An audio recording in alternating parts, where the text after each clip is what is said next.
Now let us have some examples of finding the distribution of a function of a random variable.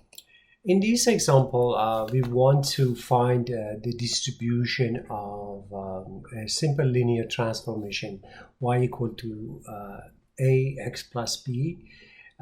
So what we do first, we plot y equal ax plus b. Okay, so it's usually a line, so which is this line here. Okay, so for a positive, the slope is like that, but for a negative, the line is something like that. So this is for a negative. Now let us look at these for a negative, which is this line. Now, if I consider the event of y is smaller than or equal a specific value of y, so I have to consider whatever is below this line. So when I cross this line with this line, I get this point. So I'm interested on this piece of the line, okay, which represents the event of y being smaller than or equal y, which is representing this red part. Now, because you are on this curve, if you want to be in this interval, all these points x's are mapped into this interval. So obviously, y is equal to ax plus b is smaller than or equal y. So you could subtract both sides and say ax is smaller than or equal to y minus b. And if a is positive, you can divide both sides by a without the direction of inequality to be changed. So this a from here goes to this denominator. So this event, which represent this area, this red area. So this red line on x-axis is equivalent to the red line on y-axis. So probability of this event is exactly equal to the probability of this event. Okay, so these two guys are equal. So this is the CDF at y, this is CDF at this point for x. So we could see that here fy of y is equal to fx of y minus b divided by a for a positive.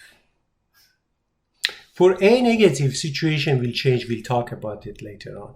Now, for this case, if you calculate the derivative, you get this expression. Now, let's see what will happen if a is negative. For a negative, instead of having a slope positive, you will get a slope like that.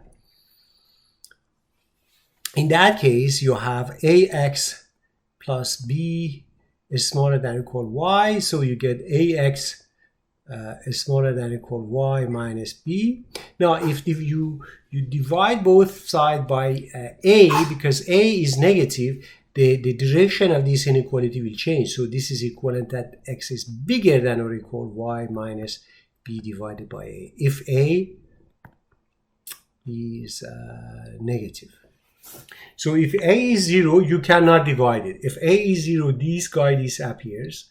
So depending if this guy is bigger than 0 or not, this event is satisfied or not. So its probability is either 0 or 1. So this means that the probability that, because this event is equal to this one, is equal to this event, and this is equal to this event, and this is y is smaller than or equal y. So therefore, probability of this one, which is fy of y, is equal to probability of this one, which is equal to 1 minus fx of y minus b divided by a, but limit from left side. So this is for a being negative. So this is why I had this equation. I have it here. Obviously, there is if it is not continuous type, you have to take the limit from the left side because you have this inequality here. Obviously, the event of being on this line, blue line, is equivalent to being on this line because these points are mapped to the y points. And if a is equal to 0, you will get a unit step function. So if you calculate derivative of this function with respect to y, derivative of this one will become 1 over a, and then you get fx of y minus b divided by a. In this case, you'll get 1 minus 1 fx of y minus b divided by a. But in both cases, if this is for a positive, this is for a negative, these two guys are equal to 1 over absolute value of a. So this is something that we will learn about it. So in general, we have this one for a not 0, and for a 0 you will get delta of 1. So your distribution will become degenerate, because obviously if a is 0, y is equal b, distribution of y equal b is delta of y minus b. So for this case, intuitively it is justified. Now the question is that, will the limit of this one always converge to this one if a tends to 0? Obviously yes, and this is a proof for that.